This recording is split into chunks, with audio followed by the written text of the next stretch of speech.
Greetings and welcome to my new calculus channel. I'm John Gabriel, and in this last video I'll be covering propositions 22 through to 25 of Euclid's Elements and Book 5. So remember, in the previous video we covered all the propositions up to 21. So let's look at 22. This is going to be a short video because 22 is not difficult, and the last two propositions are not really remarkable. They're very easy if you want to go over them on your own, but they're really not that remarkable. So basically what Heath is telling us that, or Euclid rather is telling us, is that if we have ratios that are in proportion like this, and like this, and like this, then this is true. In other words, this ratio is proportional to this ratio. So since I have already given several examples in terms of the above ratios, I'll prove the above, this result here, using the measure of the above ratios. In other words, numbers. So the measure of PQ is P over Q, and RS is R over S, etc. These are just names that are given to the measures, right? So now, since we have these first three, we can say that P over Q times T over M, right, is, P over Q times Q over T. Wait a moment. No, I'm sorry, I was right. P over Q times T over M. And I think I may have written that down.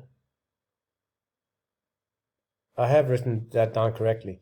So this would be P over M times T over Q. And of course, since T over Q is equal to N over S, and P over M is equal to R over W, we have that this ratio here implies that this is what we need as required. Okay, so in other words, this number, not ratio, number, this number is equal to this number, and so we can cancel them out, and we have the desired result. P over M is equal to R over W. And so to get this first ratio here, we have to multiply this ratio, this number. To get this first number, we have to multiply this number by this number, right?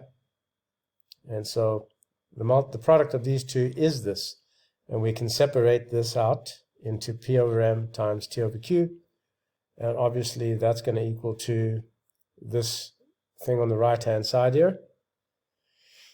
And the way to prove that is, as I've showed you, T over Q is equal to N over S, therefore P over M is equal to R over W as required. Now proposition 23 is a special case of proposition 22, and it is similar to definition 18, okay? And the last two propositions, 24 and 25, are unremarkable. Now, I have rewritten this entire book so that everything that we've covered in Book 5 is in this PDF, and I'll place a link to it, and you can study it in your own time. I've tidied it up a little bit and tried to make it a little more flowing and more coherent. So that's pretty much it. Book 5, the most important book of the elements of Euclid. Now you can study it on your own and see how we got algebra from Book 5. I'm John Gabriel. This is a new calculus channel. Till next time, goodbye.